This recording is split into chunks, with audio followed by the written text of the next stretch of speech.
What's up, everybody? Eddie Allison, 1836 Smokers, here in my own backyard here in Waxahachie, Texas. Wanted to talk to you a little bit about my smoker. The flagship smoker of 1836 is the Texian.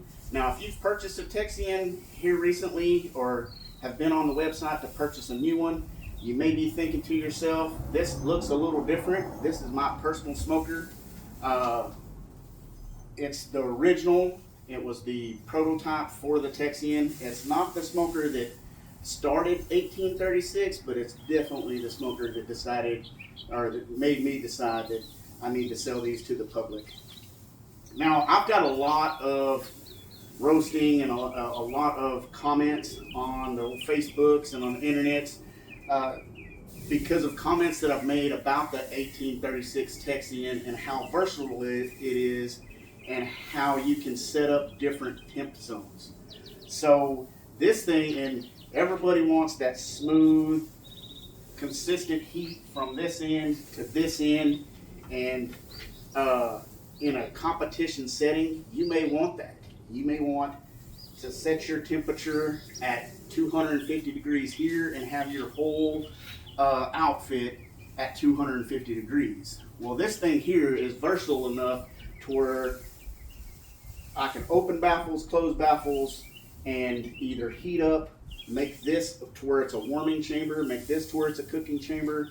I like cooking in this, so sometimes I have this chamber a little hotter. It just all depends. Now, it is a backyard model. It's not a competition model. My wife likes to have all the food done at the same time. So if you see here, I've got some ribs going in here, and I like to cook my ribs a little hotter, you know, that old Myron Mixon type cooking. So I cook my ribs hotter than I do my briskets. Now over here, I have a couple of briskets and a pork butt. Now those briskets are a little different. They're from a steer that I slaughtered earlier last year, and so I want it to go a little slower and a little less heat in there so that I can render that fat down and make that tougher, younger steer just a little bit more tender, a little bit more succulent. And I can do all that all at the same time on this smoker. This smoker is designed, there's a fire plate in there, and you can't see it. You may see it in some of my other videos, but the fire sits up above here, and there's a plenum down there.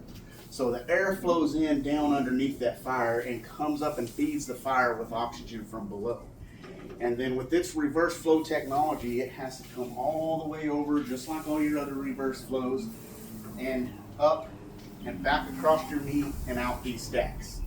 Now, if I want a consistent heat all the way through, what I'll do is I'll build a bigger fire in here and then choke everything down. I'll start closing these baffles down, close my flute even more closed than what it is now, and that'll create that consistent temperature all the way through. Now, if I want a hotter chamber in here, it's as simple as opening this valve here. It opens that flute, it forces air, rushes air through there, and I've cooked 17 to 20 pound briskets all the way up through 165, all the way to 175, 180, 185 with zero stall because of that convection style airflow.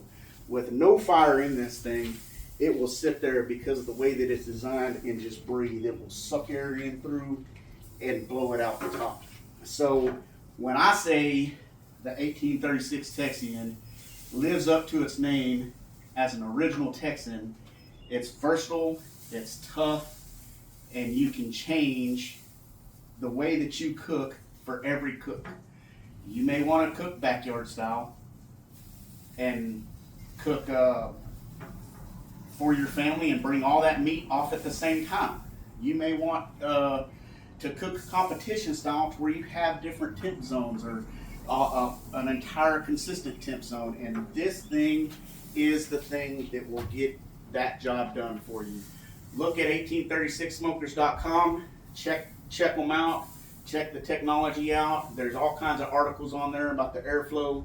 For those of you who don't like the reverse flow, we do have some Rangers coming back in stock. That's your standard offset smoker with the scooped baffle built into it. Stay tuned for some videos about that one.